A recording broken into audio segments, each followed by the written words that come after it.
Welcome back to my podcast, Fashion Canes. I am your host, Alicia. This is season 11, episode 2. My co-host in this podcast episode is Abby. Hey, Abby. Hey. Okay. So,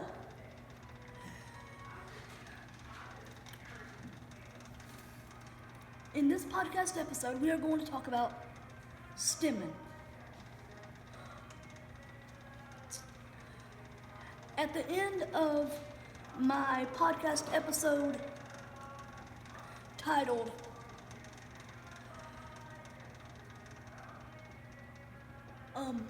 which one was it? Well, I don't remember exactly which one it was, but anyway, at the end of one of my recent podcast episodes, I mentioned that I didn't know if I wanted to do a video on stimming on my YouTube channel, Modest Fashionista, or here on my podcast, Fashion Canes. Okay, I decided to do it here on my podcast, Fashion Canes. Okay, so let's talk about it. So,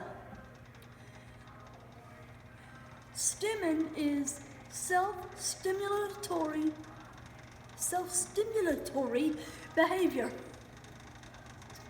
Okay. Why does stimming happen? The truth is it has different reasons. There's different reasons why it happens. Different disability cultures do it for different reasons. In the autistic community, they stim in order to self-regulate and to regulate emotions. In the visually impaired community, we stim because when you are visually impaired, you have less information that reaches your brain from the outside world, because 90% of what we learn and how we learn is through the eyes. When you have less vision than your sighted peers, you learn to do normal things differently. Abby, does that make sense? Yeah. Okay, so, for instance, how did you learn to walk? Well, sighted children learn to walk because they see their parents and older siblings walking. And when they reach a certain age, they will start pulling up on things, and they will start trying to put one foot in front of the other, and they will fall down and try again and fall down and try again until they eventually walk. And then they will eventually run. But when you have a visual impairment, you don't always learn these so-called things like walking or self-feeding in the same way that your sighted peers learn it. So the way I learned to walk is, this is going to sound cruel, but I promise you it is not cruel. It was done to keep me safe. Not because I'm visually impaired, but because I did not have good balance when I was a toddler. Abby, do you know what I'm going to say? Tell me. Okay, so when I was a toddler, my parents and my grandmother had to attach a doggy belt around me, and my parents and my grandmother would hold on to the doggy belt and my hand and help me walk. Like I said, that was not because I'm visually impaired, it's because I didn't have good balance when I was a toddler. If I'm on an uneven surface, even still today, I still struggle with my balance, because when you have a visual impairment, your equilibrium is off. You have a sense of balance, but it's not equal to the sense of balance of your sighted peers. That's why people that are deaf, or people that are hard of hearing, or people that are blind, or people that have low vision, or people that are blind in one eye and low vision in the other, that's why they have balance issues. It causes, all of these conditions cause them to have less of a sense of equilibrium. Yes, it's still there, but it's not quite as acute as it would be if they were hearing and sighted.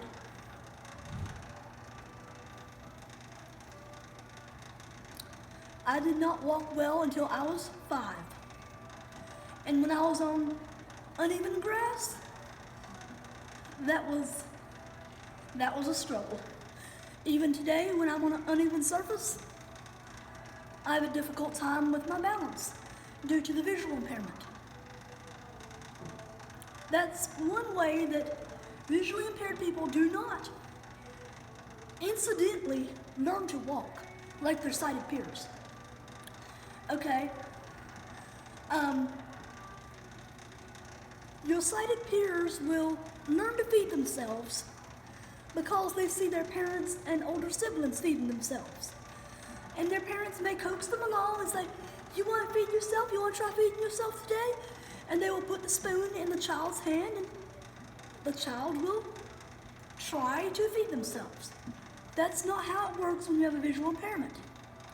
When you have a visual impairment, someone has to put a spoon in your hand and teach you to scoop food, which is not so hard. But the hard part is, how do you get the food that's in the spoon into your mouth without spilling it all over your clothes? That was a very difficult challenge for me when I was a toddler. Especially noodles, anything with noodles, like spaghetti and meatballs, macaroni and cheese, just for examples. Abby, does that make sense? Yeah. Have you ever heard stuff like this, or is this all new information to you? Some new, some not. So what's new and what did you already know?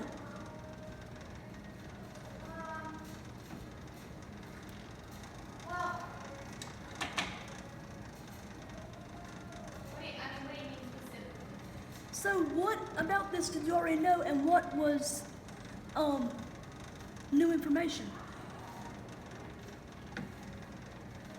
About how you learn to walk and how you learn to feed yourself. So, I'm in occupational therapy school, so I've learned about the different milestones that children need. Like walking. And feeding and things like that. Yeah. So I'd say I just got to know more about what you experienced with low vision. Yeah. Yeah. That's a good point. So when visually impaired people stim, oftentimes it's so that they can give their brain some kind of feedback, some kind of extra feedback. Thank you. So some ways that they may stim may be rocking back and forth or swinging their legs.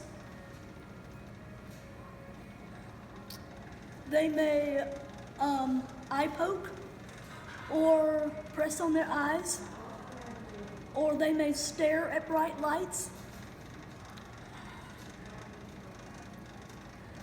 If you see someone stimming, please do not assume that they are cognitively disabled. They may be, but most likely they're not. Please don't assume that that person is necessarily autistic. They may be, but they may not be. People stim for different reasons. In my case, I swing my legs like this. I don't know if you can see this. Abby, can you see this? Yeah. I'm swinging my legs back and forth. You want me to show the camera? Yeah, show the camera. Okay, for my blind and low vision subscribers, I'm swinging my legs back and forth while I work out on this exercise bicycle. Okay, they can see. Okay? Okay, another one I have is I will clap my hands. I clap my hands. And another one I have is like sometimes I will like stare up at bright lights. That's a common one to have if you are severely low vision. And the last one I have is rubbing my hands together like this. I will do this. Especially when I'm excited, I will rub my hands or clap my hands. The other ones, like staring at bright lights or swinging my legs, it's more like a natural response to just giving my brain extra feedback. I do have a little bit of vision, but I don't have as much vision as a sighted person. So my brain needs that extra feedback. It needs that extra activity. That's why I stim. That's why many people who are either blind or have low vision stim. Does that make sense, Abby? Yes. Have you heard of this? Did you know about this? Yes. Thank you for watching this podcast episode.